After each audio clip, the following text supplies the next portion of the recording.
budget 2025 is right around the corner. Finance Minister Nirmala Sitharaman हमारा budget पेश करेगी 1st of February 2025 in the Parliament.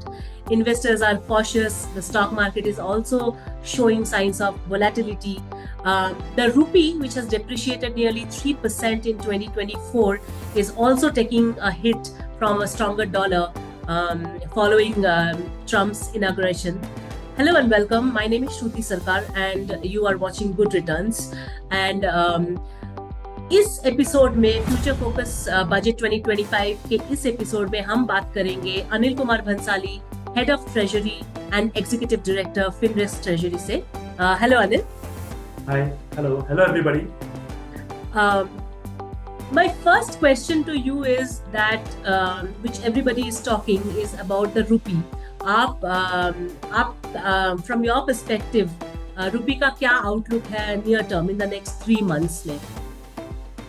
तो basically if you अगर आप देखेंगे तो रुपी जो है वो काफ़ी ओवर वैल्यूड है. लास्ट जो आरबीआई का मंथली डेटा आया था उसमें दो the overvaluation has come down by about 1% from 8.15 to I think 7.20. That overvaluation has come down slightly because we have depreciated quite a bit in the last 2 months. लेकिन generally देखा जाए तो it's not sufficient. If you see the average overvaluation which RBI allows in the last, I just studied it in last 7 years. तो मैंने देखा था कि उसमें RBI जो है keeps the rupee overvaluation between 3 to 5%. So maybe somewhere around 105 is an ideal level which RBI would prefer. तो मेरे हिसाब से rupee from here still needs a bit more of depreciation ताकि वो 88 के नज़दीक पहुंच जाए. 88 should be an proper and appropriate rate for rupee in the current circumstances, keeping all other things constant with dollar index at current level and with yuan at this current level of 7.3435 whatever this, or maybe 7.30. तो ये सब को देखते हुए मुझे ऐसा लगता है कि 88 इसका एक बहुत सही लेवल लगता है.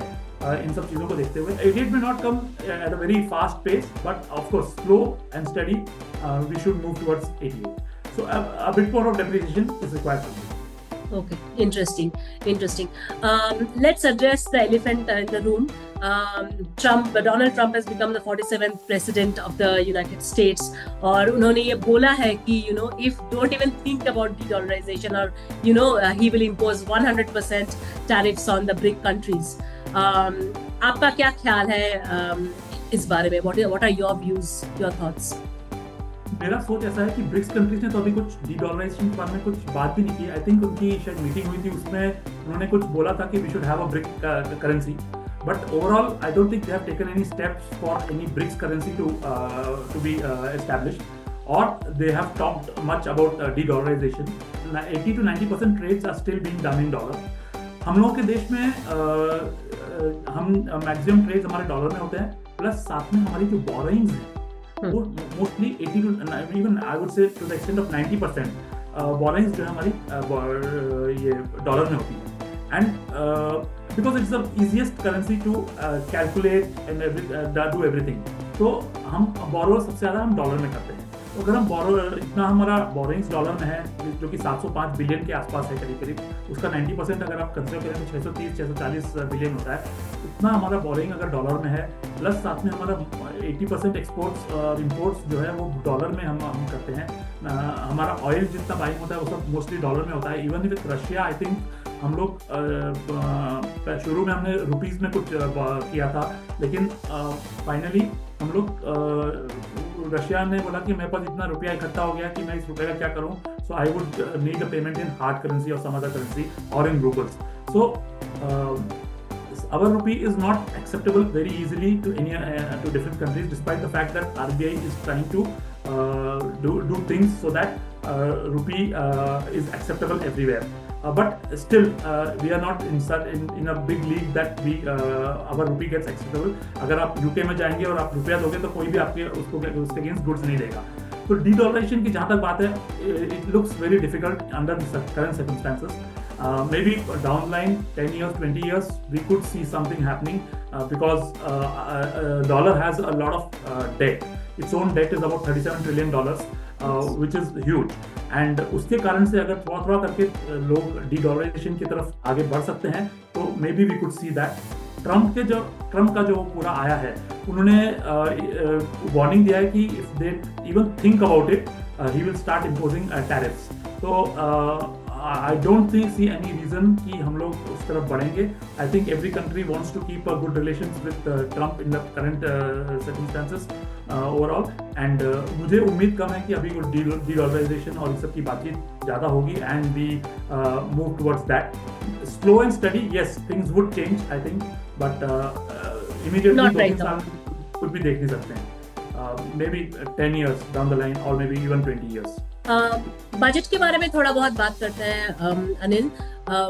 lot of expectations, lot of talks happening on probably some relief in income tax slabs, etc. What is your overall expectations from the budget 2025? तो expectations वही है, every year हम लोग सोचते हैं कि probably the slabs will go up, probably और थोड़ा सा रिलीफ मिलेगा, मिडिल क्लास को रिलीफ मिलेगा। पिछले साल को अगर देखें हम तो पिछले साल में हमारे यहाँ पे इलेक्शंस हुए जुलाई के महीने में। तो चूंकि हमारा बजट पेश नहीं हुआ था in the month of February last year, सिर्फ इंटरिम बजट था, तो उस बजट के कारण से हम लोग जो फाइनल बजट हमारा पेश हुआ वो जुलाई में पेश हुआ था, क्योंकि हम इलेक्शन मोड में थे। तो इलेक्शन मोड के कारण से क्या हुआ है कि हम लोगों का जो ग्रोथ का जो सिनेरियो था और जो गवर्नमेंट की जो स्पेंडिंग होना थी वो हुई नहीं एक्चुअली। तो government spending against 11.11 crore of capital expenditure हम लोग सिर्फ 5.5 लाख करोड़ अभी हम कर पाए हैं and we need to increase that. तो उसी कारण से एक तो हमारा काफ़ी गैप रह गया बिटवीन फंड्स के, उसमें हम लोग 2,58,000 करोड़ से हम लोग शॉर्ट पड़ते हैं और हमें हमेशा कुछ ना कुछ प्रॉब्लम रहती है। साथ में ये भी है कि डॉलर की काफ़ी सेलिंग हो रही है, तो डॉलर की सेलिंग के कारण से आरबीआई ने भी काफ़ी पैसा एब्जॉर्ब कर लिया है। बजट का जहाँ तक सवाल है, हम लोग का एक्सपेक्टेशन तो रहता है, बट मुझे उम्मीद कम है, क्योंकि अभी एक्सपेक्टेशन ये भी है कि हम अपना फिस्कल डेफिसिट कम करें। तो अगर हम फिस्कल डेफिसिट कम करना चाहते हैं और अगर करंट जो एक्सपेक्टेशन है कि इस स्लैब को 10 लाख तक कर दिया जाए, 10 लाख तक टोटली फ्री हो इनकम टैक्स, एंड उसके ऊपर अगर टैक्स लगाया जाए तो हम लोग को 50,000 करोड़ रुपए देना पड़ेगा पब्लिक के हाथ में, which is a good thing because public will ultimately spend that money and it will again come back to the government and in the market। तो ये मुझे लगता तो है कि 50,000 करोड़ से मतलब हो सकता है काम, बट गवर्नमेंट ने अभी पिछले 4-5 सालों में तो मैंने ऐसा कुछ देखा नहीं कि गवर्नमेंट बहुत ज़्यादा कुछ उसमें करेगी। ये small tricks they always done, but nothing big. ये एक बड़ा कदम होगा अगर 10 लाख रुपए तक अगर आप अपना टैक्स फ्री कर देंगे टोटली, तो एक बड़ा कदम होगा एंड काफ़ी लोग इनकम टैक्स से इससे बाहर निकल जाएंगे। इसमें काफ़ी जो अभी हमारा करीब 3 से 3.5 करोड़ के करीब लोग टैक्स भरते हैं या फाइल करते हैं रिटर्न्स, उसमें से काफ़ी लोग निकल जाएंगे उसमें से टैक्स के देने उसमें से। तो ये गवर्नमेंट को सोचना पड़ेगा कि हम करें या नहीं करें इस चीज़ को। ये हमारे लिए बहुत ज़रूरी है कि हम 8.5% की कंसिस्टेंट ग्रोथ दें, जो चाइना ने एक ज़माने में किया था और 20 साल तक कंसिस्टेंटली उनका 10% के आसपास ग्रोथ रहा और वो आज एक बड़ी इकोनॉमी के रूप में हो गए हैं। तो हमें भी उस चीज़ को देखते हुए हमारी ग्रोथ को 8.5% के आसपास रखना पड़ेगा, जिससे हम 2047 तक एक डेवलप इकोनॉमी बन जाए। हमारा जो जीडीपी है जो वो $25 ट्रिलियन का जो एक्सपेक्टेशन है उसको हो जाए। तो गवर्नमेंट को काफ़ी कुछ बजट में देना पड़ेगा और रिलीफ भी देना पड़ेगी और साथ में ग्रोथ के लिए सब चीज़ें देना पड़ेंगी और उसको फिस्कल डेफिसिट को भी कंट्रोल में रखना पड़ेगा, जो कि इम्पॉसिबल है, लेकिन ऐसा नहीं है इम्पॉसिबल में आई एम पॉसिबल होता है। तो इसलिए मेरे ख्याल से गवर्नमेंट कर सकती है उस चीज़ को थोड़ा सा ट्वीट करके, थोड़ा सा बहुत सारी चीज़ों को इसमें ला के एक्चुअली हमें सच में ग्रोथ चाहिए। हमें अगर आप हर साल अपना रेट्स चेंज करते हैं, जैसे कि पिछले साल हमने क्या लॉन्ग टर्म कैपिटल गेन्स को 10 से 12.5 किया, लेकिन हमने उसको रेस्ट्रिक्शन और वो भी 1.25 लाख को इंक्रीज किया। तो ये सब ट्वीक्स अगर नहीं करें और अपने इसको रेस्ट्रिक्ट रखें कि हमारी ये पॉलिसी रहेगी अगले 5 साल में, तो गवर्नमेंट अच्छा चला सकती है सब चीज़ों को और हमारी ग्रोथ बढ़ सकती है, फॉरेन इन्वेस्टमेंट बढ़ सकता है, जो कि अभी पिछले 1 साल में बहुत स्टॉल हो गया है हमारे पास एक्चुअली, बिकॉज यूएस में इंटरेस्ट रेट बढ़ने के कारण से हमारे यहाँ पे जो पैसा आना चाहिए था उल्टा हमारे यहाँ से पैसा जा रहा है। बट हमको कुछ ऐसी चीज़ें देना पड़ेंगी बाहर के लोगों को कि वो हमारे यहाँ अट्रैक्ट हो और गवर्नमेंट मतलब हमारे फॉरेन इन्वेस्टमेंट बढ़े, हमारा डेवलपमेंट बढ़े और हम अच्छी ग्रोथ दिखाएं ताकि हम एक डेवलप कंट्री के रूप में उभर सकें with in 100 years of independence.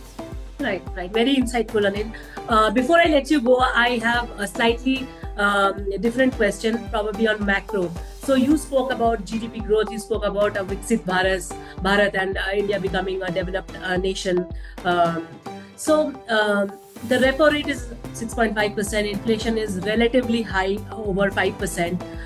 GDP growth has slowed down to 5.4%, and what we are expecting is that growth will probably revive.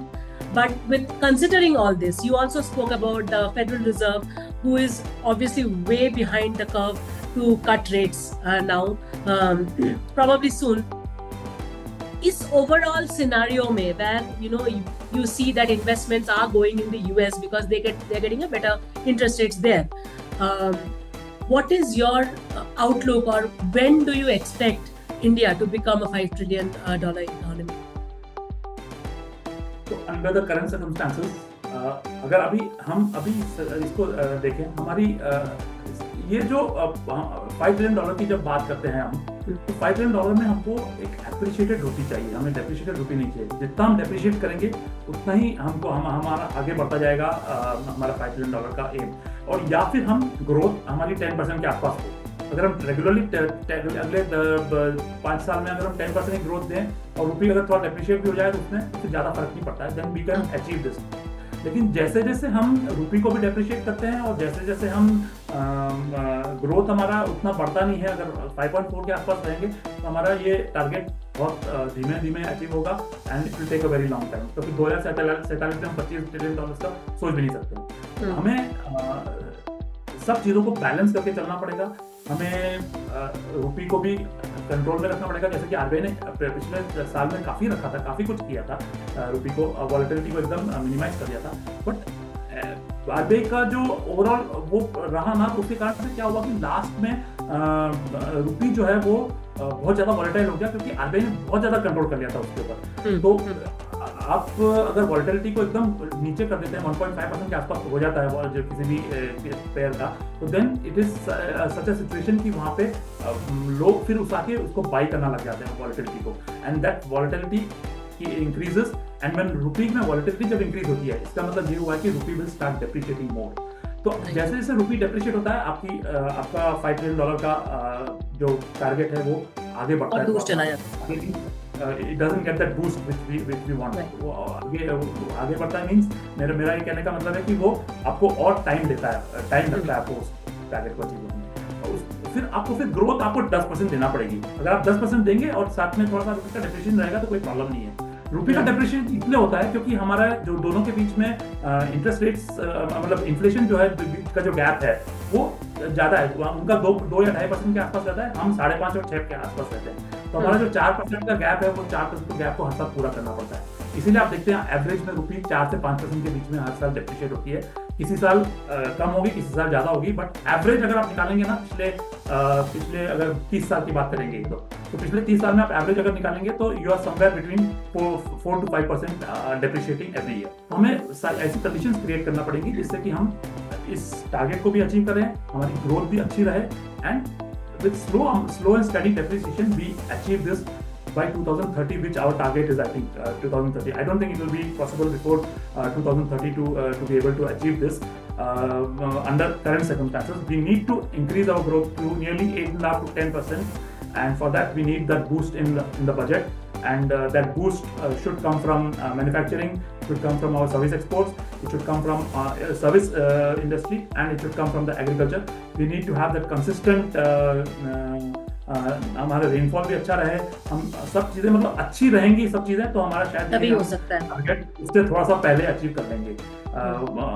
But I don't think कि उसके पहले हम 2030 तक हम करंट उसमें कर पाएंगे उस चीज को. तो थोड़ा सा गवर्नमेंट का एक बूस्ट चाहिए बजट के थ्रू ये टारगेट को अचीव करने के. Right. Those were some very, very interesting thoughts, Anil. Thank you so much for joining our show today. That was Anil Kumar Bhansali, Head of Treasury from Finrest Treasury. Thank you for joining. Thank you, Shruti, for this time today. Have a good day. Bye.